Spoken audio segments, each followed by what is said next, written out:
Today, I'm really excited to have with us Steve Biddulph. Steve Biddulph is one of the world's best-known parent educators. A psychologist for 30 years, he's now retired and lives in Tasmania. But he continues to write and teach.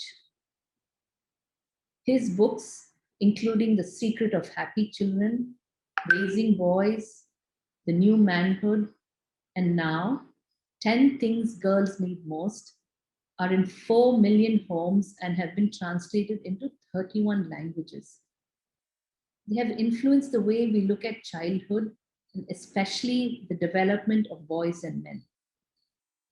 Today, though, the mental health of girls and young women globally is also a major focus of his. Though Steve has helped millions of families across the globe, he doesn't consider himself a parenting expert. He believes that nobody can tell you how to raise your child. He simply offers his thoughts to help you figure it out on your own. Steve, would you first like to tell us a little bit more about yourself and how you started your journey in the space of parenting education? Hello, Nalina. It's wonderful to have this time with you, and greetings to everyone watching as well. Yes, I was born in Yorkshire in England, and what I would describe as in those days, the 1950s when I was born, it was the world capital of negative parenting. And people told everyone children were hit and yelled at, and my parents were really lovely, but they were a bit the exception. And so when I became a family psychologist, I was really conscious that the families I was seeing would get caught in these negative patterns. They loved their children, and they were often poor families who were struggling in life. They loved their children, but they would tell their children how stupid they were, or useless, or a waste of space, or dumb, or and so I knew that that was really sad because their love wasn't coming through. Some parents have trouble letting their love come through, and so that was why I wrote The Secret of Happy Children, and that was the first book. And I'll just show you the cover because it has my children on the cover. Those are my son and daughter. Rowan now is 36 and Ari is 30 now, so this is a long time ago, but they were lovely kids, and we learned as we went along, and I got worried about the dads most when I was a family therapist. It was usually the mums were the ones who were good with the children, and the dads were often making a mess of it, and so I thought, well, we can't just blame them, and someone has to help the dads. And so I started looking at how to help men be better dads, and be closer to their children. And then we wrote Raising Boys because we thought, well, we have to start young, and you know that the world really desperately needs good men. And so that became my life's work. And all of a sudden I'm old and it just has zoomed past. But millions of people use the books, and to my delight, they're quite popular, even, you know, in India too. And so, but I'm glad you said at the beginning that I don't come from an expert place, and your culture is very rich and very ancient and has some very strong qualities. But I know, because we went on Facebook this last week to say, Indian mums, dads, could you let us know that there's massive problems with catching up male thinking with the new woman.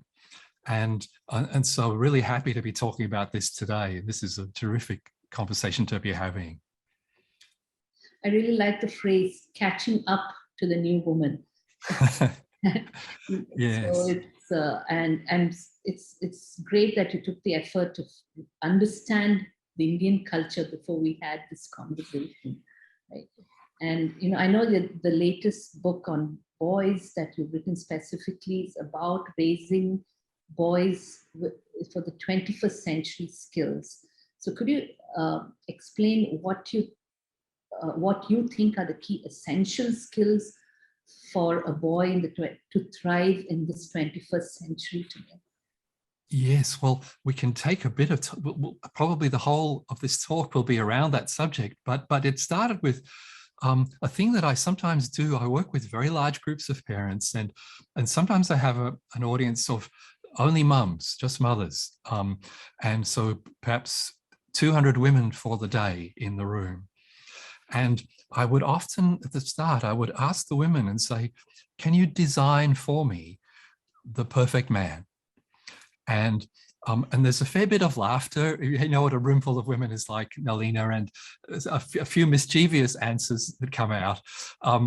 But pretty quickly, people are calling out, and I'm writing on the board, what would be a perfect man?